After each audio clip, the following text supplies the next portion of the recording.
학에 미쳐 백성을 돌보지 않고 국정을 소홀히 하다가 자신과 나라를 망친 군주의 이야기입니다. 춘추시대 초기 위나라 의공은 학을 좋아했는데 학은 색깔이 정결하고 모습이 깨끗하며 울기도 잘하고 춤을 잘 추었기 때문입니다. 속담에 윗사람이 좋아하지 않으면 아랫사람도 필요로 하지 않는다고 했습니다. 군주인 의공이 학을 매우 좋아하자 백성들은 모두 학을 잡아 바치려고 했고 학을 바친 자들은 후한상을 받았습니다. 그러다 보니 새 사냥꾼들은 눈에 불을 켜고 백방으로 학을 찾아다니게 되었습니다. 의공이 위나라 공실의 정원인 원유와 궁이 뜰에 이르기까지 곳곳마다 학을 놓아 기르니 갈수록 그 수가 늘었습니다. 의공은 기르는 학에 모두 품계를 두고 복록을 지급했습니다. 가장 좋은 등급에는 대부의 복록의 먹이를 주고 그 다음은 사의 복록에 해당하는 먹이를 주었습니다. 의공이 놀러 나갈 때에는 학들도 무리를 나누어 따르게 했는데 상등급의 학 한 마리를 큰 수레의 앞에 태우고 학장군이라고 불렀습니다. 또 학을 기르는 사람에게도 복록을 내렸습니다. 의공은 학의 먹이에 충당하기 위해 백성들에게 무거운 세금을 걷어들였습니다. 백성들이 굶주리고 추위에 떨어도 전혀 신경 쓰지도 않았습니다. 당시 위나라의 어진 신하였던 대부 석기자와 영속이 나아가 여러 차례 간하였으나 의공은 전혀 듣지 않았습니다. 또 의공의 숙부 공자회는 백성들의 존경을 받았었는데 의공이 학에 미쳐 백성들을 돌보지 않고 정사를 소홀히 하자 장차 나라가 망할 것이라 예견하고 제나라로 망명했습니다. 그러자 백성들이 크게 동요하며 의공에 대한 원한도 깊어졌습니다. 그때 위나라 북방에 흉노의 일족인 북적이라고 하는 나라가 있었습니다. 북적의 우두머리는 수만이라는 자였는데 일찍부터 중원을 공략할 뜻을 품고 호시탐탐 궁수수 10,000명을 양성해 왔었습니다. 그러던 중 당시 패자였던 제나라 황공이 산흉의 압박을 받고 있던 연나라를 구원하기 위해 산흉을 쳤는데 그 소식을 듣고 수만이 노하여 말했습니다. 제나라 군대가 먼 길을 가서 우리의 일족인 산흉을 치는 것은 반드시 우리를 가볍게 보기 때문이다. 먼저 군사를 내어 그들을 제압하는 것이 마땅한 일이다. 그리하여 기병 2만을 몰아 위나라 북쪽에 있던 형나라를 쳐서 쑥대밭을 만들어 버렸습니다. 그 후 제나라 황공이 형나라를 구원하려고 한다는 소식을 듣고 군사를 휘몰아 남쪽의 위나라에 쳐들어왔습니다. 그때 위나라 의공은 수레에 학을 싣고 놀러 나가려다가 날아들어온 첩보를 받았습니다. 북적의 군대가 쳐들어왔습니다. 의공이 크게 놀라 즉시 조정으로 돌아가서 신하들을 소집해 대책을 논의한 후 병사들을 소집해 북적의 군대를 막으려고 했습니다. 그러나 백성들은 모두 시골로 도피하며 전쟁터에 나가려고 하지 않았습니다. 그러자 의공이 분노해 사도를 시켜 잡아 가두게 하였더니 순식간에 100여 명이나 되었습니다. 의공이 도망친 까닭을 묻자 백성들이 대답했습니다. 주군께서 한 가지 것을 쓰시면 좋게 북적의 군대를 막아낼 수 있을 것인데 어찌 우리들을 쓰려고 하십니까? 의공이 의아해하며 물었습니다. 그것이 무엇인가?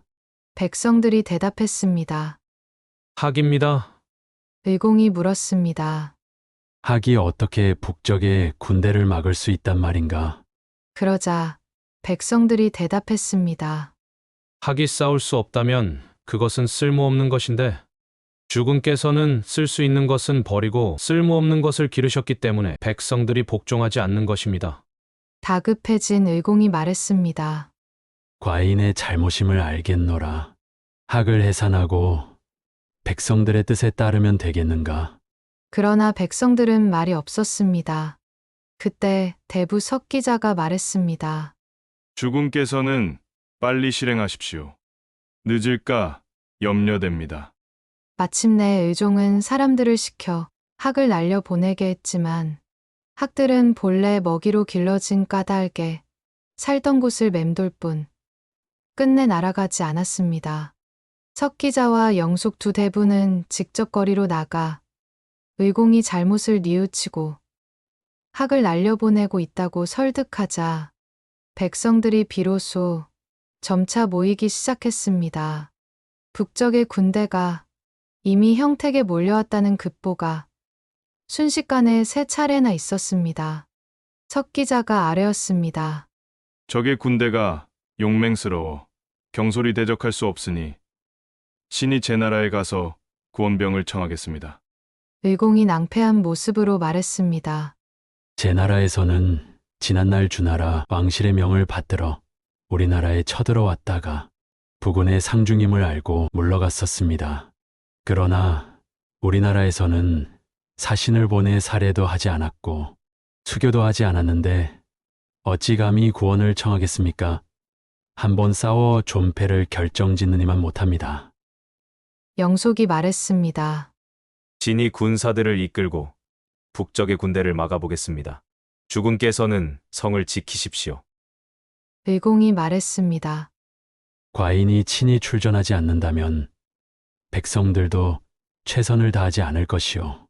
마침내 석기자에게 군주의 신물인 옥결을 풀어주며 국정을 대리하게 하며 말했습니다. 경은 이 옥결로 정사를 처리하시오. 그리고 영속에게 화살을 주며 전력을 다해 북적의 군대를 막아주도록 당부했습니다. 이어서 다시 말했습니다. 나라 안의 일은 두 분경에게 모두 맡깁니다. 과인이 북적의 군대를 막지 못하면 돌아올 수 없을 것이오. 석기자와 영속 두 대부는 모두 눈물을 흘리며 명을 받았습니다. 의공은 분부하기를 마치자 병거와 병사들을 모두 모은 후 대부 거공을 장수로 삼고 우백을 부장으로 삼았으며 황희를 선봉으로 삼고 공영제에게 후대를 맡게 했습니다. 그러나 행군 중 병사들의 입에서는 원망의 말이 쏟아져 나왔습니다. 의공이 밤에 순찰을 돌다가 군사들의 노래소리를 들었습니다. 학은 녹을 받아먹는데 백성들은 힘들게 농사를 짓는다. 학은 수레를 타는데 백성들은 무기를 든다. 적인들이 날카롭고 사나워 다가갈 수 없네. 싸우고자 하면 거의 죽는다네. 학은 지금 어디 있는가? 우리만 두려움에 떨며 이렇게 출전하는구나. 의공은 그 노래소리를 듣고 불편한 마음을 금치 못했습니다. 대부 거공이 그 사실을 알고 군법을 매우 엄격하게 적용해 처벌의 강도를 높이니 군심이 갈수록 이반되었습니다. 행군이 형택 가까이에 이르렀을 때 북적의 병사 1000여 명이 나타났다가 좌우로 흩어져 도망치는데 전혀 질서가 없었습니다. 거공이 그 모습을 보고 말했습니다. 북적의 병사들이 용맹하다고들 하던데 허명뿐이로구나. 그리고 즉시 명을 내려 북을 치며 진격하게 했습니다. 북적의 병사들은 거짓으로 패퇴하며 위나라 군을 유인하다가 미리 병사들을 잠복시킨 곳에 이르자 잠복했던 북적의 병사들이 일제히 함성을 지르며 쏟아져 나왔습니다.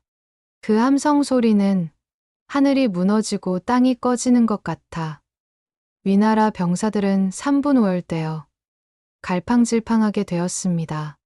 위나라 병사들은 원래 싸울 뜻이 없었는데다가 적군의 기세가 흉맹한 것을 보고 모두 병거와 무기를 버리고 도망쳤습니다. 마침내 의공은 북적의 병사들에 의해 겹겹으로 포위되었습니다. 곁에 있던 거공이 의공에게 말했습니다. 사태가 급합니다. 대패기를 접고 주군께서는 미복으로 갈아입으신 후 수레를 버리시고 속히 탈출하셔야 합니다. 의공이 탄식하며 말했습니다. 그대들이 나를 구할 수 있다 해도 대패기로 나를 알아볼 수 있을 것이다. 그렇지 않더라도 대패기를 버린들 무슨 도움이 되겠는가? 내가 차라리 한번 죽어 백성들에게 사죄하는 것뿐이다. 순식간에 위나라 병사들은 앞뒤 대오가 모두 붕괴되어 황희는 싸우다 죽었으며 공영제는 스스로 목을 베어 죽었습니다. 적군의 포위망은 갈수록 더욱 두터워졌습니다. 우백은 화살을 맞아 병거에서 떨어졌고 의공과 거공은 앞뒤로 공격을 받아 북적 병사들의 칼날에 난자당해 전사했으며 정군이 모두 몰살당했습니다. 학에 미쳐 백성을 돌보지 않고 정사를 소홀히 한 군주의 최후였습니다. 시청해 주셔서 감사합니다. 안녕히 계십시오.